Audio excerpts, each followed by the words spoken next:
नमस्कार दोस्तों आज हम कक्षा 7वीं के हमारा पर्यावरण से पाठ 10 को जा रहे हैं पढ़ने और ये पाठ अंतिम पाठ भी है। दोस्तों इस पाठ को हम दो भागों में बांट करके पढ़ेंगे, खंड 1 और खंड 2।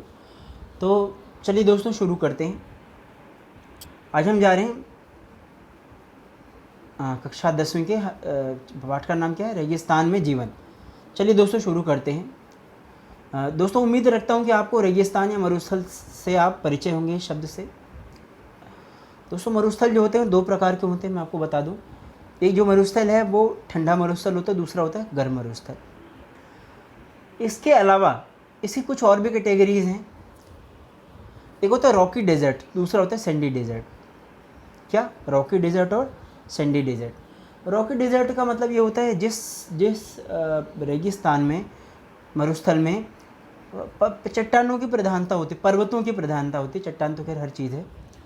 और जो दूसरी कैटेगरी है वो है कि जहाँ पे बालू की प्रधानता होती है, फाइन पार्टिकल ऑफ रॉक्स की प्रधानता होती है। तो चलिए दोस्तों शुरू करते हैं। हाँ, ये मैंने हाईलाइट कर रखा है, आपके स्क्रीन के ऊपर दिखाई दे रहा होगा येलो कलर से। तो थोड़ा मैं पढ़ देता हूँ फिर मैं आपको समझाता हूँ। गर्म रेगिस्तान सहारा। विश्व एवं अफ्रीका महाद्वीप में मानचित्र को देखिए। यहाँ देखते हैं मानचित्र को। पहले आप ये सहारा महाद्वीप, सहारा मरुस्थल को आप देख लीजिए। दोस्तों ये दुनिया का सबसे बड़ा मरुस्थल है, लेकिन हालांकि ऐसा पहले से नहीं था। ये पिछले 10,000 सालों में ही इसमें से परिवर्तन आए हैं। यदि हम फॉसल फ्यूल्स यानी कि यदि हम जो वहाँ पे जीवाश्म पाए गए हैं, यदि हम उनकी कार्बन डेटिंग करें, यानी कार्बन 14 विधि से उसकी आयु को नापें, तो 10,000 साल से पहले का यहाँ पे कोई ऐसा प्रमाण नहीं मिलता कि यहाँ पे कभी रेगिस्तान रहा होगा। बल्कि उस समय यानी पिछले 10,000 साल से पहले यहाँ पे बाकायदे मछलियों के प्रमाण हैं, शुतुरमुर्ग के रहने के प्रमाण हैं, यानी वो सभी प्रमाण हैं जो कि एक नम जलवायु में पाए जाते हैं। चलिए दोस्तों शुरू करते हैं। ठीक है, जलवायु परिवर्तन होता रहता है। मैं पढ़ देता हूँ थोड़ा सा पहले कि विश्व का अफ्रीका महाद्वीप में मानचित्र को देखिए। उत्तरी अफ्रीका में बड़े भूभाग पर फैले हुए सहारा के रेगिस्तान का पता लगाइए। ये लगभग 8.54 लाख वर्ग किलोमीटर में फैला हुआ है। क्या आपको याद है कि भारत का क्षेत्रफल 3.2 लाख वर्ग किलोमीटर है? सहारा रेगिस्तान 11 देशों से घिरा हुआ है। यह देश अल्जीरिया, चाद, मिस्र, लीबिया, माली, मुरितानिया, मोरक्को, नाइजर, सूडान, ट्यूनीशिया एवं पश्चिमी सहारा में फैला हुआ है। रेगिस्तान के बारे में सोचते समय आपके मस्तिष्क में तुरंत ही रेत का सदृश उभरता है, परंतु सहारा मरुस्थल बालू की विशाल परतों से ढका हुआ ही नहीं है, वरन यहाँ पे बजरी के मैदान और नगण्य चट्टान सतह वाले उत्थित पठार भी पाए जाते हैं। ये चट्टानें सतहें कुछ स्थानों पर 2500 मीटर से भी अधिक ऊंचाई पे पाई जाती हैं। दोस्तों अभी मैंने दो बातें आपको बताई है कि जो डेजर्ट होता है वो दो प्रकार से होता है, सैंडी डेजर्ट होता है, दूसरे रॉकी डेजर्ट होता है। तो सहारा का जो मरुस्थल है वो कैसा है? रॉकी डेजर्ट है। मैंने एक दो बातें और बताई थी जब हम स्थलाकृतियों के बारे में पिछले चैप्टर्स में पढ़ रहे थे। उसमें एक स्थलाकृति के बारे में, जो वो स्थलाकृति जो पवन के द्वारा बनाई गई है, तो हमने उसमें एक पढ़ा था छत्रक शिला। तो छत्रक शिला जो है वो इसी प्रकार की स्थलाकृतियों में, यानी जो रॉकी डेजर्ट होता है वहीं पर बनती है। चलिए दोस्तों आगे चलते हैं। ये आप मैप देख लीजिए, अफ्रीका का मैप है। यहाँ पे आप सहारा मरुस्थल को भी देख लीजिए। चलिए ये जो ब्लू बॉक्स में थोड़ी सी कुछ चीज़ें हैं, इसकी भी जानकारी हम एक बार ले लेते हैं। आपको ये जानकर आश्चर्य होगा कि आज का सहारा रेगिस्तान एक समय में पूर्वतया हरा भरा मैदान था। सहारा की गुफाओं से प्राप्त चित्रों से ज्ञात होता है कि यहाँ के नदियाँ तथा मगर पाए जाते थे। हाथी, घोड़े, शेर, जिराफ, शुतुरमुर्ग, भेड़, पशु तथा बकरियां सामान्य जानवर थे, परंतु यहाँ की जलवायु बहुत ही गर्म व शुष्क जलवायु में बदल गई। दोस्तों मैं आपको एक बात बताऊँ, ये आपको बताना बहुत ज़रूरी है, आपको हर कोई नहीं बताएगा कि जलवायु परिवर्तन का एक साइकिल होता है। तो ये जो जलवायु परिवर्तन है वो प्रत्येक 8,000 साल से 10,000 साल के बीच में ये होता है। तो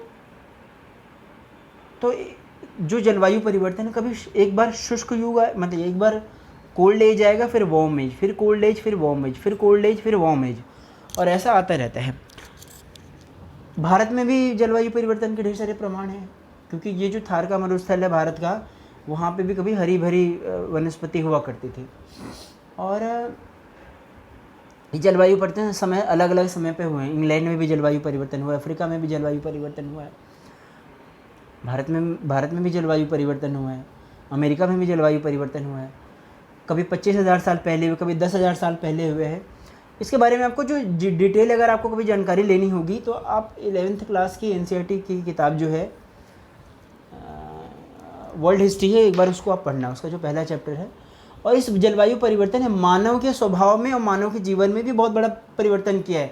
जो जैसे कि होमो इरेक्टस से होमो इरेक्टस आए, होमो हार्बिलिस आए, होमो सेपियंस आए, इस निएंडरथल आए। अफ्रीका महाद्वीप में एक घाटी से नाम निएंडरथल घाटी, यहाँ पे सबसे पहली बार मानव के अवशेष प्राप्त हुए हैं हमें। तो इस प्रकार की बहुत ढेर सारी चीज़ें हैं, आपको डिटेल वहाँ पे पढ़ना पड़ेगा।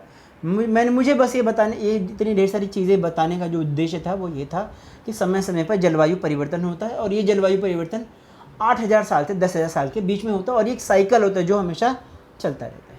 चलिए आगे चलते हैं। अब हम जा रहे हैं यहाँ की जलवायु के बारे में पढ़ते हैं। मैंने आपको पहले बता दी ये रेगिस्तानी इलाका है, तो आप जान सकते हैं यहाँ पे कैसी जलवायु होगी। थोड़ा ये बॉक्स वाला पढ़ देता हूँ मित्रों।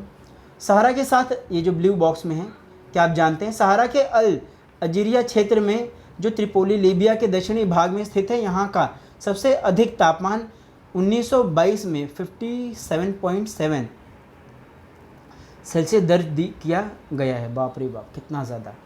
आप सोचिए 57.7 डिग्री जब वहाँ का तापमान हुआ होगा तो क्या हालत हुई होगी। दोस्तों यदि भारत का तापमान 50 तो शायद 59 क्या 49 या 50 हमने पिछले साल ही आका है। अगर 51 52 अगर भारत का ही तापमान चला गया ना, दिल्ली का है, तो जो जितनी भी छोटी चिड़ियाँ हैं, गौरैया, बुलबुल, बया लेवल की, मतलब जो स्मॉल बर्ड्स होती हैं, वो सारी तुरंत मर जाएंगी और उससे जो बड़ी चिड़ियाँ हैं उनकी स्किन से जल जाएंगी। आप सोचो क्या क्या पर्यावरणीय नुकसान हुआ होगा उस समय। चलिए खैर कोई बात नहीं, हमारा काम है पढ़ना, हम भूगोल के विद्यार्थी हैं। आगे चलते हैं। अब हम जा रहे हैं वहाँ की जलवायु के बारे में बातें करने। तो जलवायु शुष्क है, सबको पता है, मैं थोड़ा सा पढ़ देता हूँ। यहाँ पे जो पानी है बहुत जल्दी वाष्पीकृत हो जाता है। दिन के समय तापमान 50 डिग्री सेल्सियस से ऊपर पहुँच जाता है, जिसमें रेत एवं नगण्य चट्टानें अत्यधिक गर्म हो जाती हैं। इसके ताप का विकिरण होने के चारों तरफ कुछ गर्म हो जाता है। रातें अत्यधिक ठंडी तक तापमान गिरकर हिमांक बिंदु लगभग 0 सेल्सियस तक पहुंच जाता है। दोस्तों दिन का तापमान यहाँ का बहुत ज़्यादा होता है, बहुत ज़्यादा, बर्दाश्त से बाहर। और जो रात्रि का तापमान है वो बहुत ही ज़्यादा, मतलब बहुत ज़्यादा ठंडा हो जाता है कि आपको रजाई ओढ़नी पड़ जाएगी। यहाँ के जो लोकल जनजातियाँ हैं उन लोगों ने क्या किया है कि एडॉप्टेशन अब कर लिया है, वो ऐसे ही जीते हैं, उनका वही लाइफस्टाइल हो गया है। थोड़ा सा आगे तो कुछ चीज़ें और मैं पढ़ देता हूँ एक बार। जलवायु के बारे में हमने बातें कर ही ली है। अब हम जा रहे हैं वनस्पति एवं प्राणी जगत के बारे में थोड़ी सी बातें करने।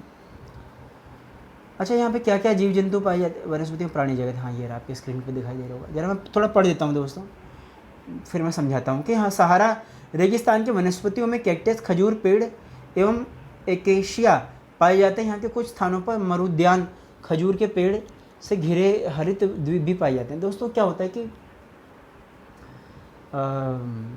यहाँ पे मरुद्यान का मतलब होता है जहाँ पे थोड़े थोड़े पेड़ पौधे पाए जाते हैं, थोड़ी सी हरियाली होती है। वो स्थान जहाँ पे ना लगभग 10 डिग्री सेल्सियस तक बारिश हो जाती है। तो 10 डिग्री सेल्सियस के आसपास जहाँ पे बारिश होती है वहाँ पे मरुद्यान पाए जाते हैं। वहाँ पे नागफनी के पेड़ पाए जाते हैं। वहाँ पे वनस्पति में क्या कहते हैं, यहाँ पे वनस्पति में बबूल के पेड़ पाए जाते हैं, इस कीकर के पेड़ पाए जाते हैं, और कैरेशिया नाम का एक और जो पौधा, वो मतलब कुल मैंने कहने का मतलब जो है यहाँ पे कटीले वन और झाड़ियाँ पाई जाती हैं। और जो जीव जंतु हैं उसमें से रेप्टाइल्स यानी रेंगने वाले कीड़े, बिच्छू, सांप, लोमड़ी आदि चीज़ें पाई जाती हैं। लकड़बग्घा, सियार, लोमड़ी, बिच्छू, सांप और विभिन्न प्रकार की जातियाँ, छिपकलियों की जातियाँ पाई जाती हैं यहाँ पे। चलिए, ये मैंने आपको एक बात बताई थी, यहाँ पे कभी नम जलवायु रहेगी तो ये बॉक्स में ज़रा पढ़ लीजिए। वैज्ञानिकों को यहाँ से मछलियों के कंकाल भी मिले हैं। आपके अनुसार ये क्या हो सकते हैं? दोस्तों यहाँ पे सभ्यता बसी हुई थी, ठीक है, यहाँ पर लोग रहा करते थे, लेकिन जलवायु परिवर्तन के कारण लोगों का यहाँ से पलायन हुआ है, और वो कुछ ट्राइब्स जो हैं जो सर्वाइव कर पाई वो यहाँ पे रह पाई। आगे चलते हैं रोगों के बारे में बातें करने कि यहाँ पे कौन लोग रहते हैं। तो मैं थोड़ा सा पढ़ देता हूँ। यहाँ पे बेदुइन्स पाए जाते हैं, यायावर, घुमक्कड़ी, ठीक है, जिनके पास अपना एक खच्चर होता है, और वो और क्या बोलते हैं, उनके पास अपना खच्चर होता है, उनके हाथ पे एक बाज होता है, बाज यानी पक्षी होता है, बाज चील बाघ गिद्धे की फैमिली के हैं, और वो क्या करते हैं, शिकार करते हैं, शिकार करने में अपने मालिक की हेल्प करते हैं। चलिए मैं थोड़ा सा इसके बारे में पढ़ देता हूँ। बेदुइन्स और तुआरेग भी शामिल हैं। चलवासी जनजातियों वाले ये लोग बकरी, भेड़, ऊँट, घोड़े जैसे पशुधन को पालते हैं। इन पशुओं से इन लोगों का दूध मिलता है। इनकी खाल से ये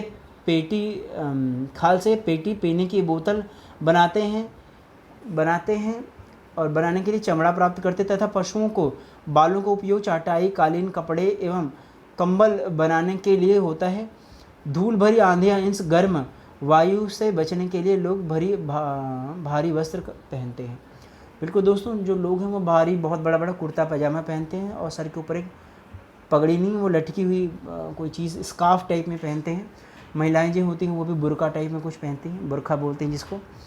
और हाँ, ये जो शिकार करने का स्टाइल है, चाहे अरब के देश हो चाहे यहाँ के देश हैं, वो एक ही जैसा होता है। बाज पालने का शौक़ बाकी ढेर सारे लोगों को होता है। हाँ, यहाँ पे सारा में भी कई जगह पे मरुद्यान पाए जाते हैं, नील नदी के आसपास वाले इलाके में। अच्छा, यहाँ की अर्थव्यवस्था कैसे चलती है, मैं आपको ये वाली भी बात बता देता हूँ कि तेल की खोज संपूर्ण विश्व में अत्यधिक मांग वाले इस उत्पाद का अल्जीरिया, लीबिया और मिस्र के होने के कारण सहारा रेगिस्तान में तेज़ी से परिवर्तन आ रहा है। इस क्षेत्र में प्राप्त अन्य महत्वपूर्ण खनिजों में लोहा, फास्फोरस, मैग्नीज और यूरेनियम आदि सम्मिलित हैं।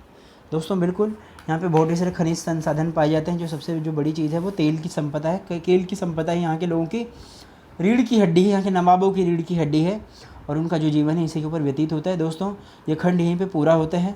उम्मीद करता हूँ आपको ये जो पाठ है वो समझ में आया होगा। ठीक है, अगले पाठ को हम नेक्स्ट वीडियो में पढ़ेंगे। अगर आपको ये वीडियो अच्छा लगा तो इसको लाइक, सब्सक्राइब और शेयर करना भूलें। दोस्तों, मैंने इंपॉर्टेंट जितनी भी बात है मैंने सारी बातें बता दी है।